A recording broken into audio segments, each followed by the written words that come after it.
Ionization energy. Ionisation energy is also called as ionisation enthalpy.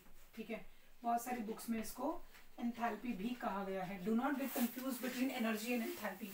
They are used for each other, मतलब एक दूसरे के लिए बहुत आसानी से इस्तेमाल किया जाता है.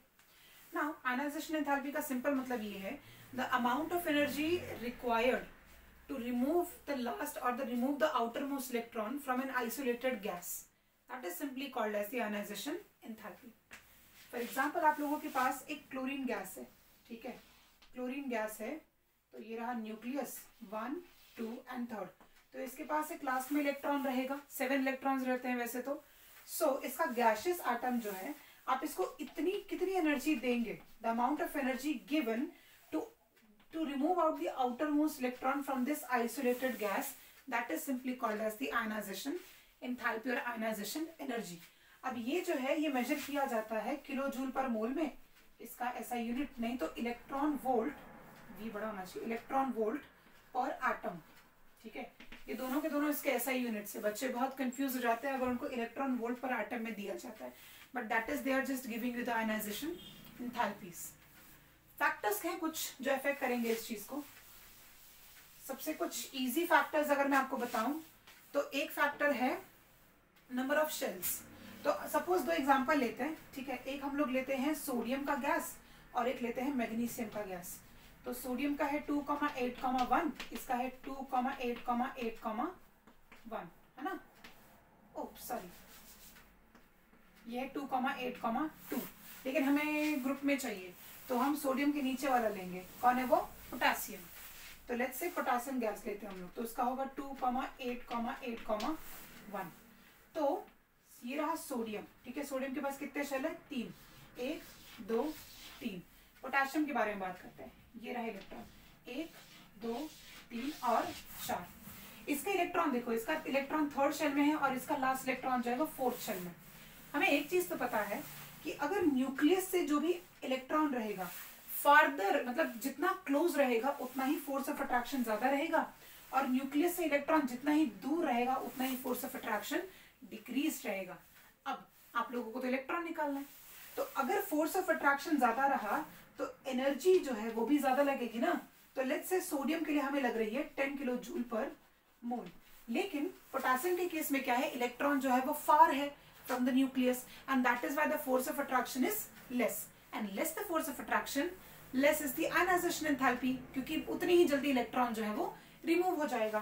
तो फॉर एग्जाम्पल, तो सपोज इसका क्या आ जाएगा, इसकी एनर्जी सपोज आ जाएगी 8 किलो जूल पर मोल. लेकिन ये सिंपल बता रही हूँ, these are hypothetical numbers, they do not correlate with any of the existing practical numbers जो यहाँ पर इनके कैलकुलेशन में लिटरली आए हैं. ठीक है, ये तो सिर्फ एक्सप्लेन करने के लिए मैंने नंबर्स लिए हुए हैं. सो इसका कंक्लूजन ये निकलता है कि smaller the atom more is the ionisation enthalpy. देखो, smaller the atom more the ionisation enthalpy, and larger the atom smaller is the ionisation enthalpy.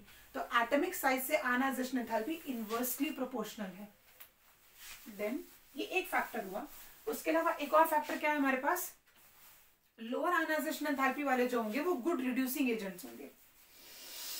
समझते हैं क्या है ये, थोड़ा इजी है ये, पर नहीं समझ मतलब नहीं आता. तो रिड्यूसिंग एजेंट्स जो है, पहली बात तो रिडक्शन का मतलब इलेक्ट्रॉन के बेसिस पे क्या होता है वो देखो.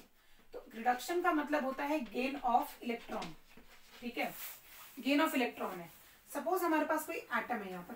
ठीक है, एटम ए है यहाँ पर और इसके आयनाइजेशन एंथैल्पी बहुत कम है. सपोज इसकी आयनाइजेशन एंथैल्पी सिर्फ 2 किलो जूल पर मोल है, जिसका सिंपल मतलब ये है कि ये इलेक्ट्रॉन बहुत जल्दी लूज कर देगा. बराबर, बहुत जल्दी सामने वाले को इलेक्ट्रॉन लूज कर देगा. अब यहाँ पर स्पीशीज हमारे पास एक्स है जो कि ये इलेक्ट्रॉन जो है वो गेन करेगी.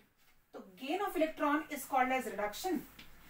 इस एक्स का क्या हो जाएगा, रिडक्शन. और किसने रिडक्शन करवाया, ए ने. तो ए क्या हुआ, रिड्यूसिंग एजेंट. ये क्या हुआ, रिड्यूसिंग एजेंट. और रिड्यूसिंग एजेंट का आयनाइजेशन एंथैल्पी देखो लो थी. ये है सेकेंड वाले मतलब what we can say second factor का मतलब कि जितनी आयनाइजेशन एंथैल्पी लो होगी उतनी ही जल्दी वो इलेक्ट्रॉन लूज कर देगा, और लूज करेगा तो सामने वाला गेन करेगा, उसका रिडक्शन होगा. लेकिन जिसने लूज किया है वो तो हो गया रिड्यूसिंग एजेंट. सो ये हुआ सेकेंड फैक्टर कि जितनी लो आयनाइजेशन एंथैल्पी होगी उतना ही अच्छा वो क्या होगा, एक रिड्यूसिंग एजेंट कहलाएगा. ना ये तो हो गए दो what we can say factors affecting the ionisation enthalpy. अब ट्रेंड देखते हैं। तो पीरियोडिक टेबल में जो ट्रेंड है आयनाइजेशन एंथैल्पी का वो है left to right. Left to right जो आयनाइजेशन एंथैल्पी है वो इंक्रीज होती है। क्यों? क्योंकि लेफ्ट टू राइट साइज क्या होता है? डिक्रीज होता है। अभी हम लोगों ने डिस्कस किया कि जितना छोटा साइज रहेगा उतना ही इलेक्ट्रॉन का रिलीज होना जो है वो डिफिकल्ट हो जाएगा। So left to right ionisation enthalpy decreases, whereas up to down ionization enthalpy decreases। और ऐसा क्यों? क्योंकि अप टू डाउन साइज बढ़ता है, साइज बढ़ेगा, न्यूक्लियस से लास्ट वाला इलेक्ट्रॉन दूर होगा, न्यूक्लियस से लास्ट वाला इलेक्ट्रॉन दूर होगा तो बहुत जल्दी रिलीज भी हो जाएगा। So left to right ionisation enthalpy increases, up to down ionisation enthalpy decreases.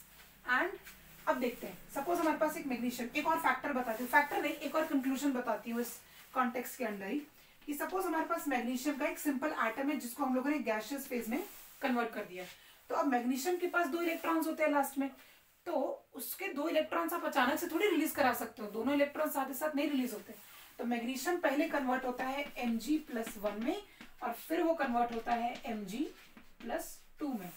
तो पहले इलेक्ट्रॉन को रिलीज कराने के लिए जो एनर्जी यहाँ पर लगी है तो उसको आयनाइजेशन एंथैल्पी 1 कहा जाता है, ठीक है, या फिर उसको हम कह सकते हैं IE1 कहेंगे और इसको हम कहेंगे आयनाइजेशन एंथैल्पी 2। तो फर्स्ट इलेक्ट्रॉन के रिमूवल के जो एनर्जी लगेगी that is called as ionisation enthalpy 1 and the second time हम लोगों को +1 to +2 में कन्वर्ट करने के लिए लगेगी that is simply called as ionisation enthalpy 2। इन दोनों को प्लस करो या डायरेक्टली +2 में कन्वर्ट करो, दोनों की एनर्जी सेम आती है, कोई डिफरेंस नहीं होता। So this is everything about the ionization energy or also called as ionization enthalpy.